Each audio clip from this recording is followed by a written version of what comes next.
Hey up guys, what's going on and welcome back to York City, where the size of the task at hand has made itself incredibly evident with this one graph. Chelsea wage expenditure, 6 million per week.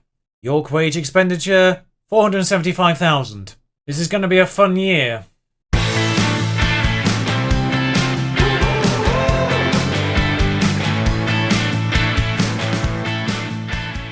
But what you're here for is the transfers first and foremost, and that is, of course, Aaron Ramsey, Colin Smallwood, all retired at the end of the year, Egan Suarez, Uncube, the only three names you probably recognise on the list, all gone on freeze. Uncube, great name, we just got too good for him. And then in terms of inbounds, if you watched yesterday's Story So Far video, I did show you Maxence at the end of that. But welcome, Maxence. I'm not going to say his surname until I know which way it's supposed to be pronounced. Either Cac or Cass, basically. I'm torn between the two, and I'm not going to say it until I know which one. But welcome, Max. 15 in quite a lot of mentals, 15 agility as well. The rest of his physical's not that good. 16 technique, 16 passing, 16 first touch. Plays advanced playmaker, which is of course where Carlos was last year, and Nissel before that. Nissel's still here. I'm not going to let him go. He's taken about a £5,000 pay cut to actually come here at the end of his contract with Sporting. Here on a free transfer, worth 24 million. There's not many deals I've done better than this in the history of Football Manager, in my opinion. However, this might be one of them. Jordi Escobar, the striker that I sort of teased towards the end of that last couple of episodes. He was just waiting and waiting to see what his options were as his contract ran down. And by the time it got to June, with about a month to go, he decided that York was the option he wanted to go for, with good physicals, decent height as well to pair with his heading and jumping reach. So he might be a target in the box for those crosses. Mentals are pretty good as well. His off the ball is 17. That's the attacking movement stat, which is fantastic. 16 determination as well. He's 24. He's here on a 5-year contract. We've got until he's 29 on a £24,000 wage bill. That's probably going to go up at some point, but he's fantastic. And best of all, his only release clause is a relegation one, so provided we don't get relegated, we should be okay. But he, according to our coaches, is a good player for most Premier Division sides, and we've got him on a free and £24,000 a week. And for exactly half of that wage bill, Nick Tay, for probably just over half the player, in my opinion. He does split the gap between Escobar and Robertson, which was the main point of getting him. Released from Ajax at the end of the year as well, so he's in on a free as well. I just figured we could just do with a player that split the gap between Escobar and Robertson as a backup, and this is the player. So don't really need to talk too much about him. He's sort of just fast, determined, has a good first touch, and that's about it. If he can learn rounds the keeper as a player trait, I think he'd actually be a pretty handy striker. Also, he can play on the right hand side naturally as well if we need him to. One thing I didn't mention about Escobar is he's sort of semi-capable on the left hand side if we needed to use him there as well. So there's a little bit of flexibility with the two strikers we brought in, which is also super helpful. Speaking of flexibility, welcome Alex Oxlade-Chamberlain. You may have spied his name on the right-hand side when I was talking about Maxence. After I confirmed the Escobar and Nick Tay signings, I realised an issue. The Brexit that we had for the Premier League resulted in the 17 foreign player limit. Players like Shao Nan, who nearly left, by the way, for some reason a non-promotion clause, a release clause triggered, despite the fact we were promoted, and Brighton went in for him and triggered that as we were renegotiating his contract. He stayed, thank God, but he now has a relegation release clause of the exact same value. Hopefully that won't randomly trigger. But yes, we realised there was an issue. Players like Shao Nan, who were homegrown nation, homegrown club even, still counted towards the foreign limit, which is stupid and annoying. So I went back to the expired list, the free agents, and Alex Oxlade-Chamberlain stood out there. Now, he's just very well rounded as a sort of second choice player, in my opinion. He's 32. He's championship level according to the scouts, but at the time, Maxence was 3.5 star, Ben Squires, Simon Carter, they're 2.5 star. He split the difference. He was the first choice backup at that point. We have made another signing between then and now, and you may work it out if you're paying attention to that right hand side. We'll get to him in a moment. But yes, he's essentially Mr. Utility because he can play back up to the midfield roles. He can go back up to any of these roles on the wings. He can even go further back if he really, really wanted to. He's not very good at tackling, so we can't really anchorman him, but we can always change that role to a deep line playmaker if we want. We've got other players who are actually quite good at deep line playmaker, but not anchormen, which is problematic. But thankfully, we still got Wilson and Lentas for that bit. We may have to look into maybe moving one of them on at some point, just because of the English thing, the foreign thing. But for the time being, we do have both Wilson and Lentas, and they're both registered, so that's okay. We don't really need him to play further back, but he's got the flexibility to play basically everywhere, midfield and further forward, so that's decent. And then remarkably, the only loan signing we've actually made is Jensen Litter. We're paying his full wages from Tottenham, which is a bit awkward, but great physicals, great mentals for the most part. Don't need him for the leadership. We've got other players for that. Great tackling, great marking. Heading's okay. He's going to play back up to the 2 centre-backs that we've got ahead of him on the list. Again, another player that you may notice on the right-hand side. That's new name. We'll get to him in a moment. But he's first choice backup, essentially. I figured we could do with an English one, first and foremost. He's under 21, which counts towards the under 21 criteria for the league now. Because under 21, you still have to be English or homegrown, basically. Which is annoying, because there's no real benefit to signing under 21 foreign players anymore. And other than, obviously, for European purposes, they'll still count towards homegrown nation, homegrown club when it comes to, EuroLeague, Champions League, what have you, when we get to that point. But for the time being, there's no benefit to under 21 foreign players. There's no real incentive to go out there and get more. That said, he's a stopgap between this year and next summer when we have 2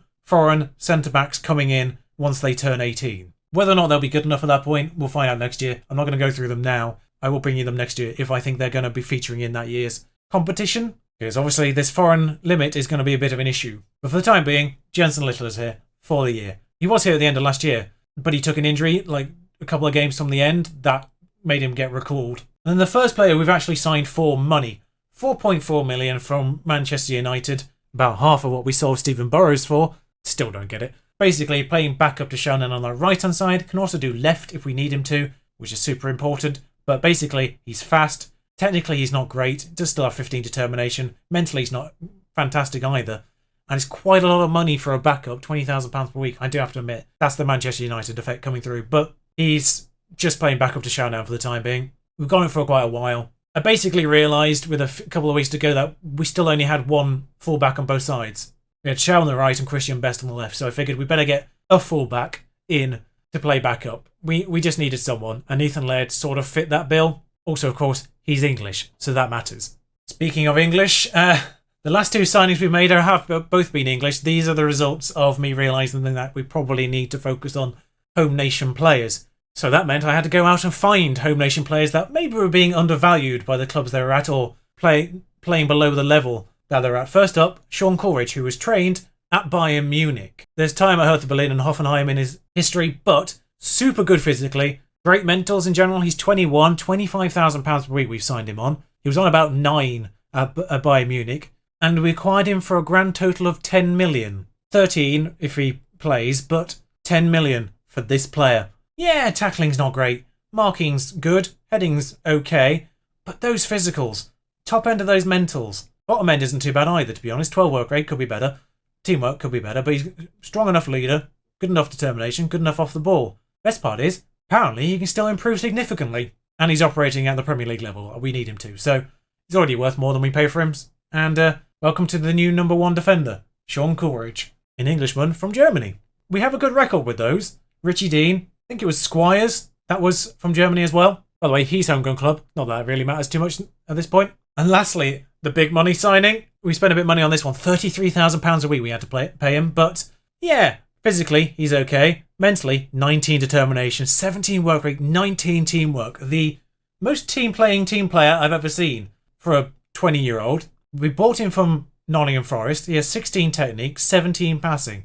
First touch. He's more deep line than he is advanced, which is a bit irritating. His flair's not great, and his dribbling's not great. We can maybe train those. He's got space to grow still. Could improve a lot, apparently, and operating at this level as well. So they're the 2 English players that I managed to find and managed to prize from their clubs. Sacramento couldn't be prized. I did go to him, the winger from Bristol City. He's now had it in a transfer request after we've run out of budget. So thank you for that one. Here we go then. First match, York versus West Ham. We've played them once before in a cup competition a very long time ago. Now we meet in the Premier League, where things are a little bit different. I should just take the opportunity, by the way, just to show you the season preview for every team. We're apparently the best of the 3 promoted sides, but we're also one of 5 teams on 1,000-to-1 prediction. So, provided we can beat Leeds or Sheffield United to 17th place, we should be okay. Also, you may notice here, Victor Shot's just gone on loan to Roma. He's French, so I couldn't bring him in.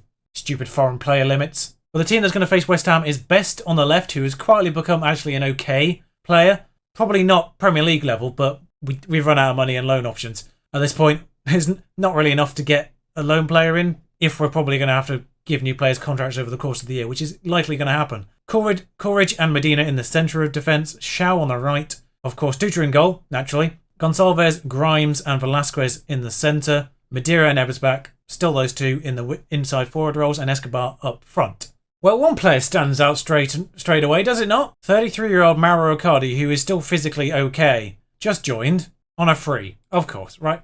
He wasn't on my list. Show me what you can do. So it's the first appearance, of course, for quite a lot of these players. Escobar, Grimes, Courage. But for the most part, actually, this first 11 is largely what we went up with, which is simultaneously worrying and quite nice. That being said, 6.5 minutes gone, Ebersbach has the ball, and this is quite hard to tell because their colours are basically the exact inverse of ours, but Escobar scored! It's 1-0 York after 6 minutes, and because everyone else is drawing, that puts us second. No, he's offside. He's offside. Well, never mind. Mauro Icardi beaten to the ball by Courage, and Madeira deals with the loose ball. Courage now, inwards to Medina. Had to give Courage number 20. He signed after we did the numbers. Grimes, I left the number 8 open for, but Courage I wasn't. Ebersbach on the right hand side. The ball has made its way over there now. He's still on the ball. I thought he was going to lose it for a second there. Velasquez heads wide, I think that was. It's not the most thrilling of matches. The shots have just ticked over to 4 apiece. I was about to say he's only been 5 shots in the first 35 minutes, but that has moved up to 8 now. Clark moves inwards. Still moving inwards. Over to Ronnie Lopez. Steven Sessignon now takes over, going down the right side. Everyone closes him down for some reason. Leaves Billy Clark wide open. Chow, stay on your side of the pitch. Watch Chow here because this is entirely his fault, I think. He charges after this ball for some reason. Not Christian Best, who's actually the left back. And the player that he should have been looking after scores.